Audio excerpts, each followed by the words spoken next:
This is the reorganizational meeting. I'll call to order. First item of business is election of the board officers.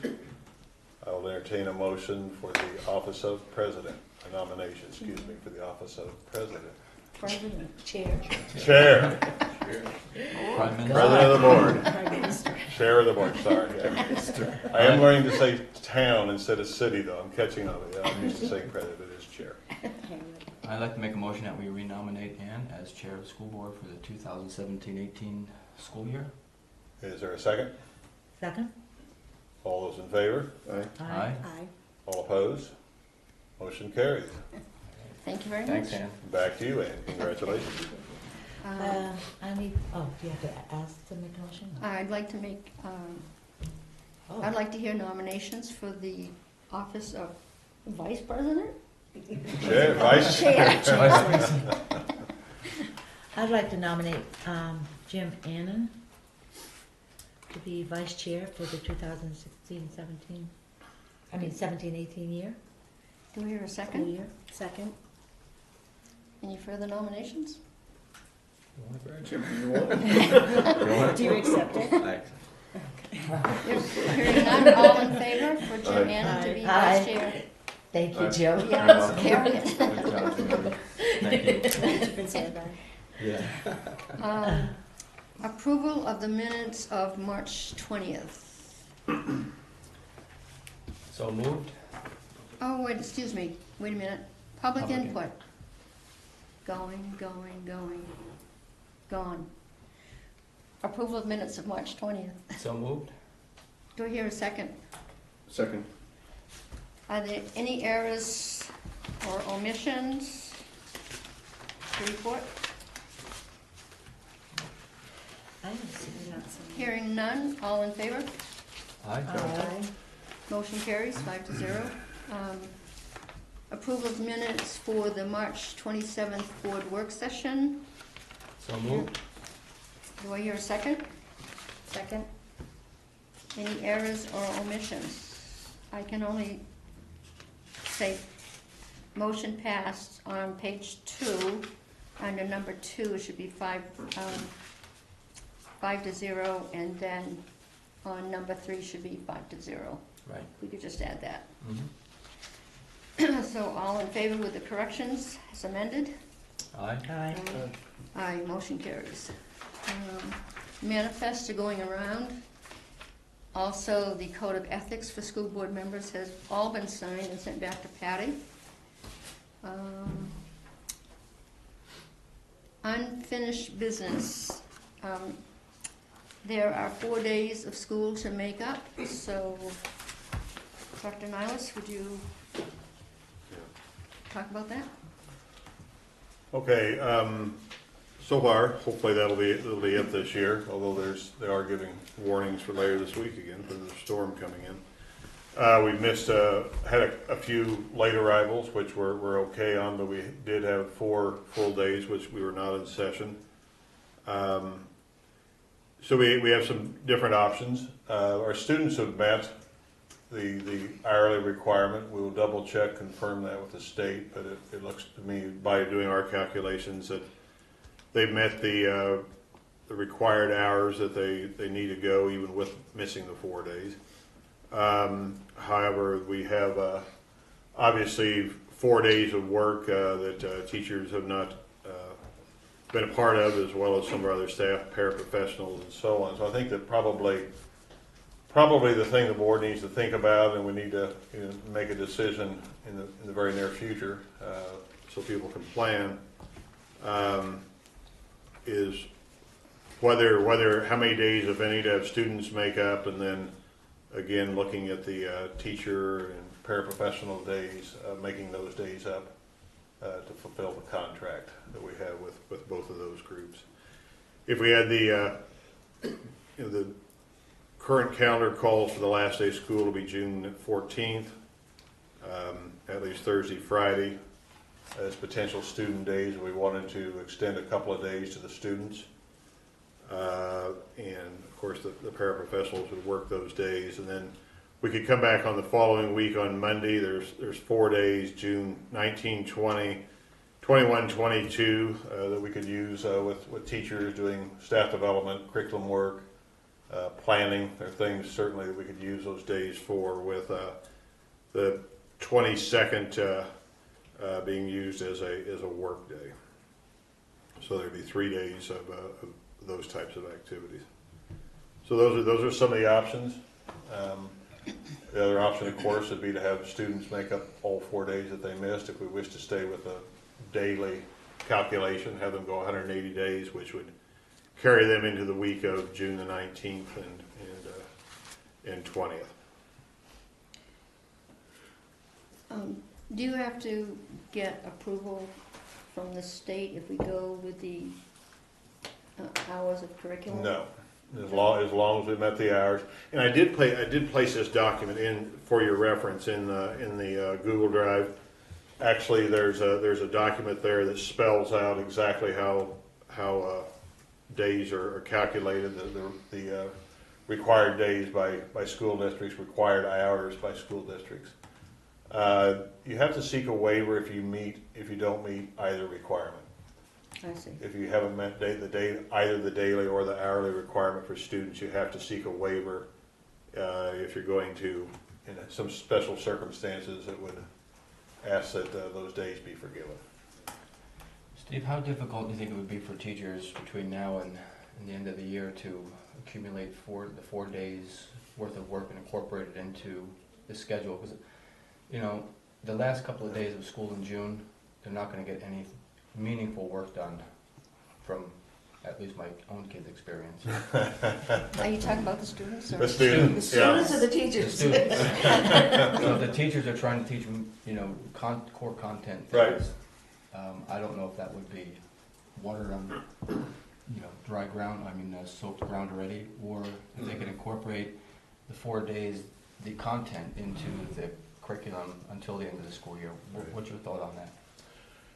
Typically, if you're going to do one or the other, I think if you're going to make up the time, I think you're probably, and we have enough hours, so it'd be a matter of days. You're probably better off just to do days, because you start adding an hour to a day, it doesn't add enough meaningful time. Probably changes the schedule, actually affects a lot of things. Yeah. What about homework as opposed to hours in the day?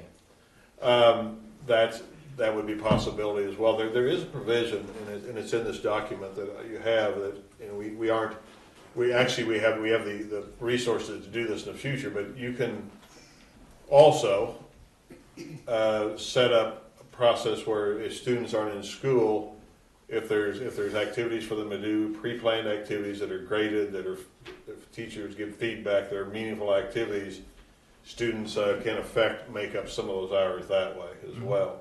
We're not in a position of needing the hours, but certainly something that, you know, obviously with our Chromebook initiative and some other things, we're in a fairly good position to take advantage of that in the future. So I think you know, I think that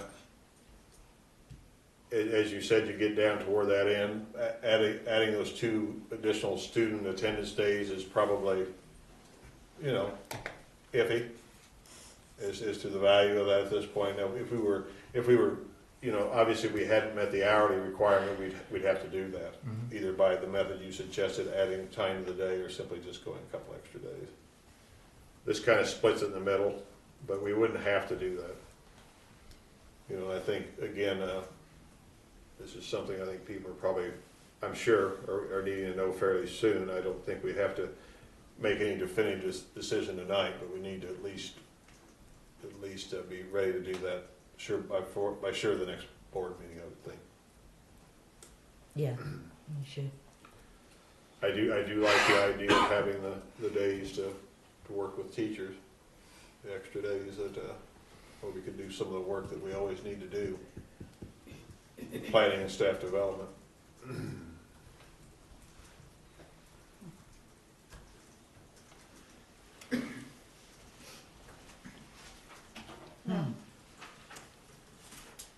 I know it's sort of been the last week of school was like, you don't get much of anything, which the teachers should keep teaching, you know, and have some planned assignments for the students so they can Right. finish up that Yep. last day. I'm sure they'll finish strongly, but that's always a challenge.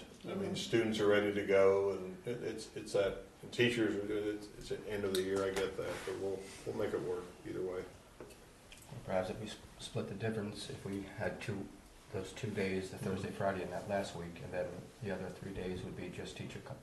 Makes sense to me. That's what I was Yeah. thinking too, Yeah. Jim. That's not a bad concept.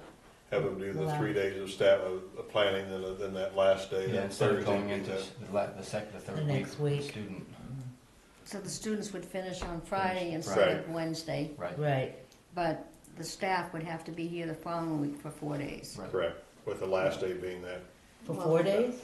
Well, they Yeah, had a to meet professional development the plus- contractual requirements that we have, yes. Well, what about the 2 days? Those are already contractual. They were already gonna be there anyway for the last those Oh, those that's right, days. Those teachers, days were yeah, already okay, there. yeah, Yep. yeah. Teachers would have ended on Friday. Got you, I got you, okay. Yeah, What is the benefit, though, of having the students there? There's 2 other days. The real benefit of having them in there.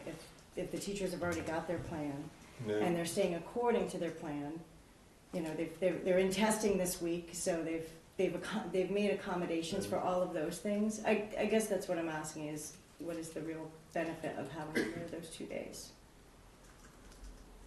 I can't believe that we don't have to make them up. I mean, we've never not made up, I don't remember ever not Student making up days. snow days. We've always made up student days. So if we that's a had. new concept for me to even, Going by hours rather than days?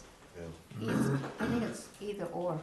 yeah, I mean, as long as you meet one or the other, you're fine. And like I say, our calculations indicate that's the case, but we'll want to validate that with the state. Am I allowed to have an input on that, or What's that? can I have an input on that, or not? Just my suggestion or something, or not? Go Am I ahead. not allowed to? I believe the last week of school is more field trips. Yeah. In our schedule anyways, and the last 2 snow days that were taken, we could have had emergency with the state, I believe. So, as a parent, I think the 14th is pretty fair, and to ask the kids to go another 2 days, when those 2 days could be an emergency with the state. I mean, I know that the field trips, the last 2 weeks of the school, every grade is on field trip. Well, usually the field trips are in the elementary school area, Right, not so much in right, junior, middle, high school. I do know from a couple years ago when they had a lot of snow days, particularly in the southern part of the state, right, the state did allow them to right. not have those days. I don't know if it would hold the same for up here. We're in a different, Right, area. but I think the second day that we had to cancel school was due to some equipment in the town not being, Yeah. Well, fixed. that So means- that shouldn't be, I know, but the thing is, we do have to make sure that our staff and students are safe. oh, I understand that, I totally agree with that. Yeah. But I think Yeah, that's also not in what the she's saying. future, as a parent and as a working parent in trying to find care for a younger child, I think when that second snow day this year, which I understand a lot of children walk to school, it should be given an option if they can go to school or not, if you can get your child, if you feel safe that your child can get to school. I mean, basically that morning, everybody could have gotten to school. I mean, I know the sidewalk, the plow was broken, so that's basically why school was canceled that day, because of the sidewalks. Whether that's a true statement or not, I'm not sure, but that is what I heard. Okay. So, I just don't, I feel the kids go to school a lot in the last week, 2 weeks. They don't get anything done. You can teach them until they're blue, they don't get much done. So to add another 2 days on, or to go that Monday and have a half day Tuesday, Maybe we should have a Sadie Hawkins Day like I used to years yeah, ago. right, yeah, You'd get out there and play ball or something. yeah. So it's just Okay. my concern. Okay? Thank you. Yeah, thank you for letting me. Yeah. Okay, so I guess by the next board meeting, Yep. And we'll have a Yeah. couple more weeks of winter in the books by then, or spring, or whatever this is. you'll have a definite recommendation. Yep. Okay, thank you. Yep. Okay, indicator 13 results. Again, you have a couple of documents in the Google Drive, but and I'll speak to this, or I was going to speak to this in my report, but I'll speak to it now. This is a on-site visit. It's done by the State Department of Education and involves our special education program. The indicator 13 are transitional services. Those are services that support services to students from ages 16 to 21, and the big. When the legislation was originally, and regulations were originally created, the idea was that when students graduate from high school at age 18 or whatever age it is, that they need ongoing services, particularly with post-secondary education, employment, and so that's part of what we provide students covered under IDEA, and so they periodically check districts and check programs, and they'll pull student files, and they'll do some interviews and making sure that that particular part of IDEA is being delivered to students. 100% compliance, so that we had the unofficial word of that before the first of the year, but the official word came last week. So I want to indicate that. Let's just see the documents come in. Certainly Kelly, Director of Student Services, but it takes a whole lot more than that. Takes teachers, regular ed and special ed, paras, parents, community. Now, many of these services are carried out in a coordination with the community, and it's a good, I think, a good finding, and again, certainly want to congratulate everybody and thank those that were providing the services, and also those in the community providing the support for the services. So that's a good one.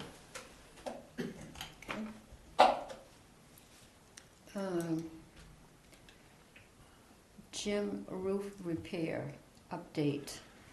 RFP is out. We have contacted a few providers as well and working with them, and so we hope to be getting some results from that in the very near future. But it has been out. It has been out now for a bit. We are still looking at some of the aspects, the engineering aspects of the project. Working with George on that just a little bit, George Broder. We'll continue to work with that aspect of it as well. But, the RFP is out, and we'll see what we get from the contractors. And Tom, when's the deadline? End of the month. Yeah, end of the month. April So 25th, 3 o'clock. Yep. So it's coming. There you go. Okay. Driver's education update. Position is listed. One applicant so far, and the deadline for that application process is the 15th of April. So we should have more details and be able to consider that in the near future. Okay. All right. New business. We have a youth and government overnight trip, 4/8/17. Joanne? That's me. So this is basically a trip that happens every year. I mentioned it in my last board report, I believe. But I wanted to give you some more comprehensive information about what was going on. And the advisor, Sean Hagan. We have 3 students, would be Joe DePalma, Avery Chang, and Griffin Northrop going. They've been working all year on bills and so forth. They've already attended the pre-legislative work. And then what happens, if you're familiar with youth and government, after pre-legislation, they go and stay overnight at Concord and run the State House. The trip is April 8th. And it requires an overnight stay. It'll be at the Comfort Inn in Concord. Each student, the cost is $200 each. The money was taken out of the student activities account. and the advisor's expenses are paid by the YMCA. Mr. Hagan is driving the students. His proof of insurance is on file, as he drove them to the legislative conference. And his only request is for mileage, which comes to about $95.23 for a total of 178 miles. And it does give you a little bit of what's going on with the program and who the area students are. We do have a youth government, actually, a youth governor is from Woodsville High School, so that's good. They didn't actually stay overnight last year because Mr. Wolfie was ill, and so they ended up just doing the pre-conference last year and didn't go to Concord. So this will be the first time someone new has actually gone down to actually advise the group. And when we have done this in the past, I've just put it in my board notes, and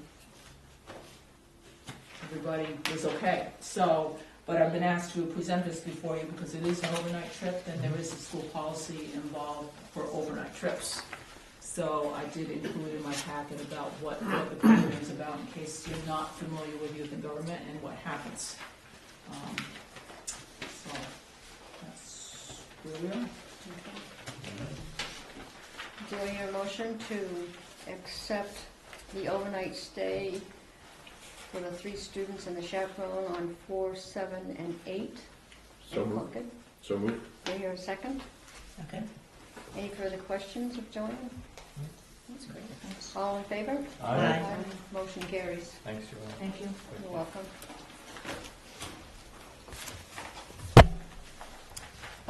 The one thing that I wanted to bring up, which is not on this new business, is that Senate Bill 193 is on tap at the State Board of Education tomorrow for approval. I did send a copy of the New Hampshire School Board's update on that to Aaron Hennessy. I have not been able to talk with Brad Bailey or Linda Massimiller, but this essence of the bill, and I'll just read this. The state continues to underfund its public school financial obligations, primarily the lack of building aid, cuts in stabilization grants, and reduced catastrophic special education aid. This bill seeks to continue this trend of underfunding New Hampshire's public schools, which does nothing more than shift the burden to local taxpayers. If Senate Bill 193 becomes law, we would have a system where state money is being used to fund private schools. Private schools do not have the accountability or assessment requirements that New Hampshire public schools are required to abide by. Private schools are not required to abide by federal special education rules and anti-discrimination provisions. So the New Hampshire School Board Association will be arguing that instead of providing vouchers to these parents, the state redirect that money to increasing adequacy aid, maintaining stabilization grants at 100% of current funding, re-implement the state building aid program, fully fund catastrophic special education aid, and provide full funding for school districts that have implemented full-day kindergarten. So I did want to mention that. I have the bill with me. The other thing is, just to let you know, a new member of the State Education Board is a local person, and her name is Kate Cassidy. She replaces Greg Odell from White Mountain Regional High School. I believe the governor appointed her. The other thing is that prior to Leslie Robbins' departure, I had asked her to write a letter about school building aid, which she did. And she sent it to all of our people. The only response she got was from Senator Woodburn, and he said, "Thanks for contacting me and your service as a school board member. I know the state's diminished support makes it harder. I have co-sponsored bills to hold adequacy aid at current levels rather than decrease, and restoring building aid.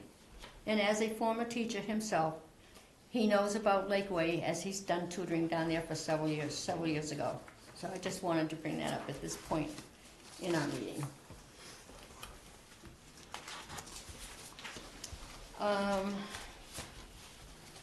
Committee reports, anything from personnel at the moment? No, we haven't. Okay. That's you and I. Just you and I. Facilities? Nothing new. Okay. Policy. I know I was only here by Skype last meeting, but I presented a policy that I had found at another district and rewrote it this weekend for recognition of distinguished or deceased individuals or groups. It's about a page and a half, I believe, something like that. And I think the superintendent has a copy, right? You have a copy? I do. So if anybody would like to look at it, comment on it, I would like to put it up for the first reading tonight. It will sit around for another 2 more weeks at least for any further comments from community members. Is it on the system? It's on my Yeah, system, it's yeah. on yours. That's right. So, Find it, can you find it? Oops. The index is 8.0.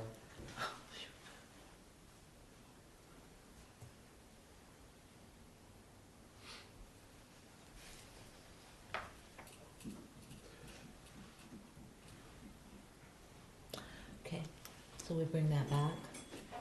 Yeah, I can say that the statement of the purpose is that the Littleton School Board recognizes and encourages the fact that from time to time, individuals and groups should be identified for special honor and recognition.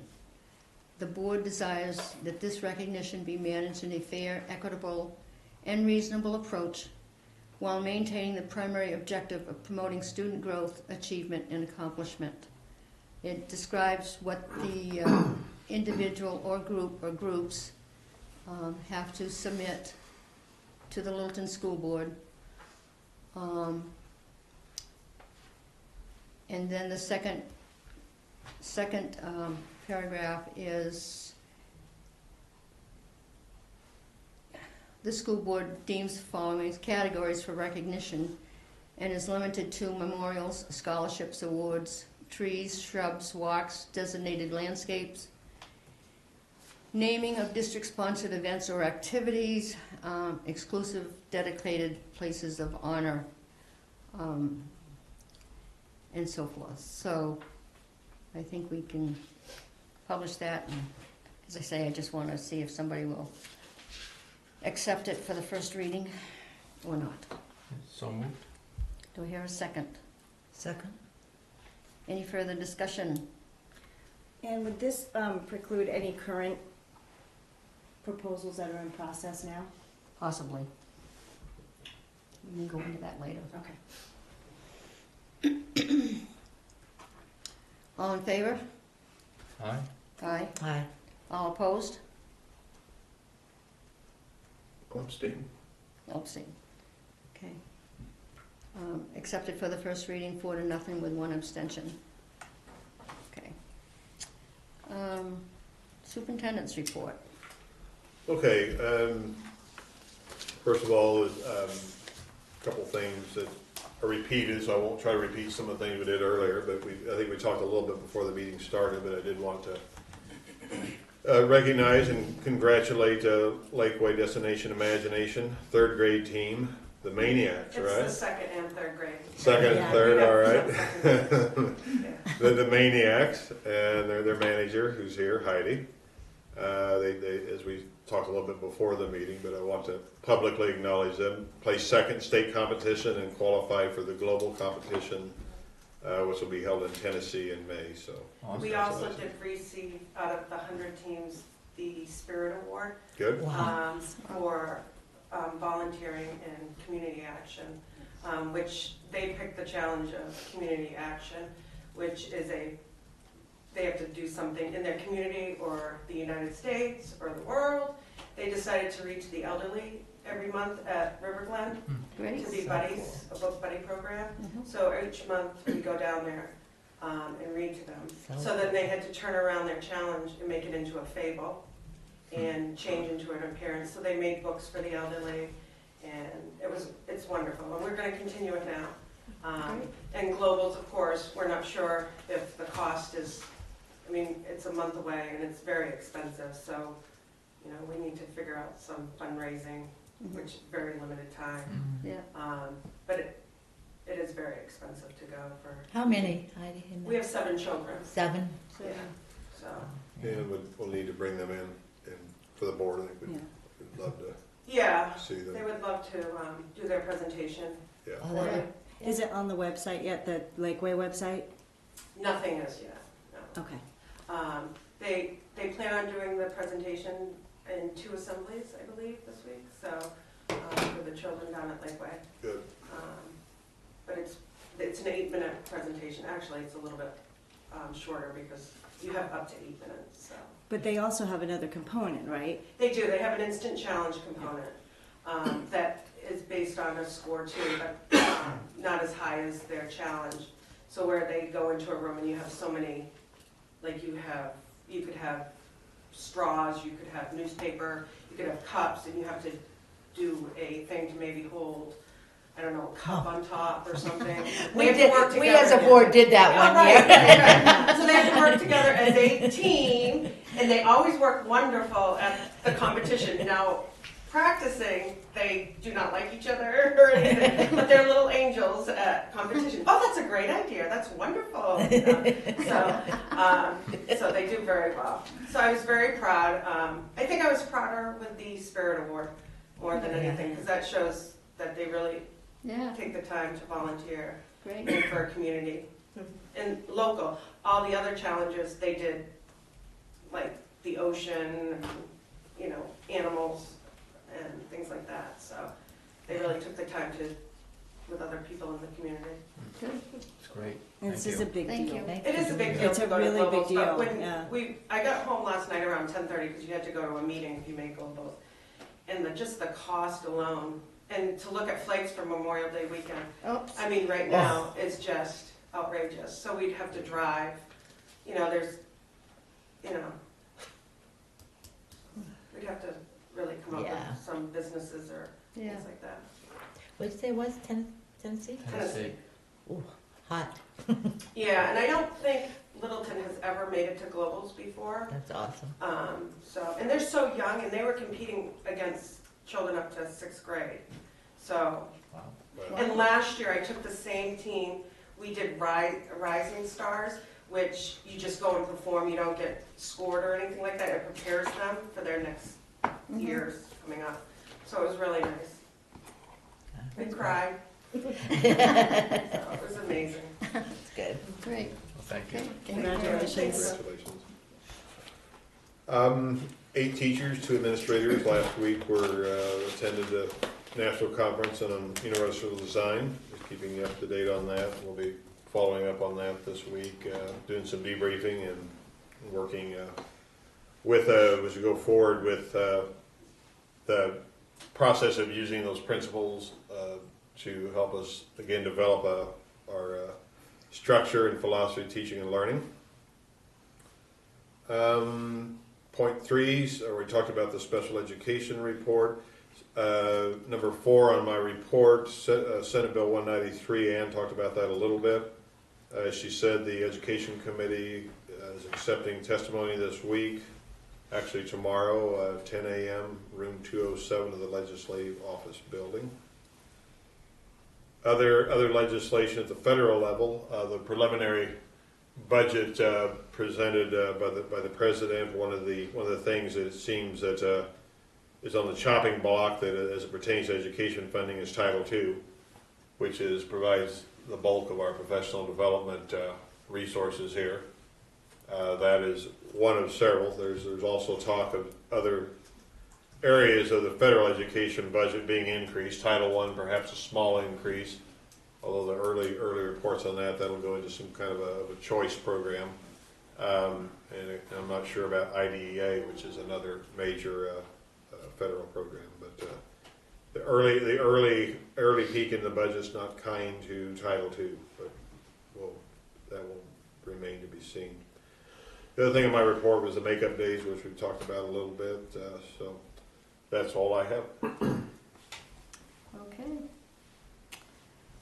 I will entertain a motion to go into non-public. This you, I Bill. know I gotta get there, so, That's your role. I know, sorry. All right. I'll make a motion to enter into non-public session under paragraph 2, section 3 of the RSA 91A:3 of the right to know laws for number 2, the hiring of any person as a public employee. Number 3, the matters that would adversely affect the reputation of any person other than a member of the board. Any others? That's it. Taking with us the superintendent And assistant superintendent, and the assistant superintendent and clerk, and clerk and business business manager. manager. Do I hear a second? Second, All in favor? Roll call vote. Greg Cook? Kim Woodson? Jim Annan? Millie Nelson? Ann Wigan. Thank you. Good night, everyone. Right, thank you. Thanks.